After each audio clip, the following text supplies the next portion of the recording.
All right, time now to take a look at what's grabbing headlines here in France. And we're joined on the set by Florence Villeminot. Hey, Will. Hi, Flo. A lot of attention being given to what happened 1 year ago when the UK voted to leave the EU. That's right. 1 year later, Great Britain is still torn apart. That's what a lot of French papers are saying. And now it's time for the second inning. You can see it here on the front page of Libération. I got to say, it's a play on words that works better in French. Deuxième manche, it's the second inning. Manche, of course, also means the channel. So you can see that little play on words there.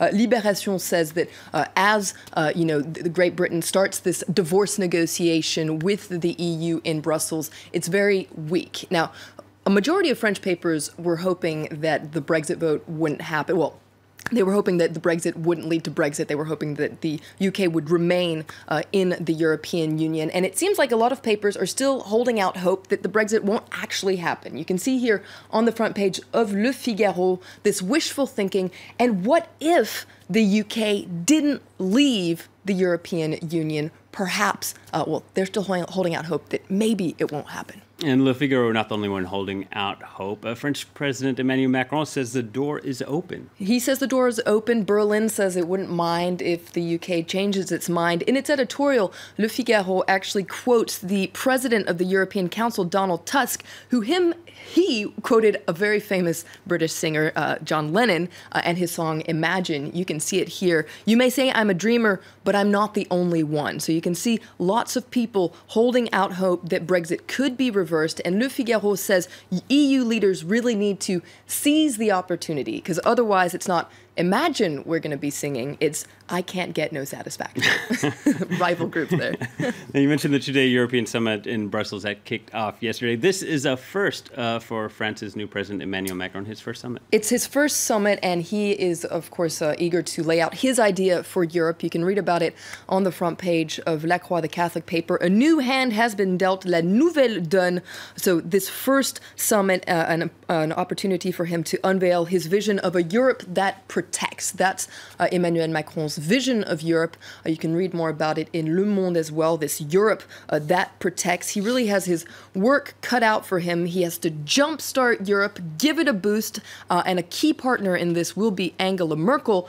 If he takes the hand that she is extending to him, you can see this slightly awkward photo that was taken during their first official meeting in Berlin shortly after he was elected. A lot of attention being given to those handshakes nowadays. Speaking about the photos, there's one photo that's getting a lot of attention here in France, the official photo of the new government after the recent reshuffle. Indeed, let's take a look at that photo. You might remember that Emmanuel Macron already broke with tradition for the official photo of his first government. Here's the second government called Philippe II.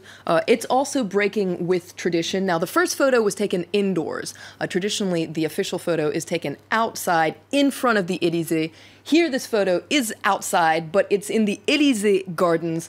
It looks like a class photo, doesn't it? And it's being picked apart by the French papers today. And the photo raising eyebrows, not just because it's breaking tradition, but because the way it was taken. The way it was taken also breaking tradition. You can read more about it in Libération. What happened? Well, traditionally, the photo op is open to all photo agencies, but this time Macron only authorized what's called a pool, so a small selection of photographers from one press agency, one magazine, and one daily. Now, in reaction, photographers, quite upset about this, they were at the Élysée Palace, refused to take any photos, and said they were on strike. So ultimately, they were allowed to go and take that photo, but not while the photo was being set up, only the official photo. But photographers said, what's interesting is how people get in line and what happens afterwards and who smiles with whom and what jokes are made.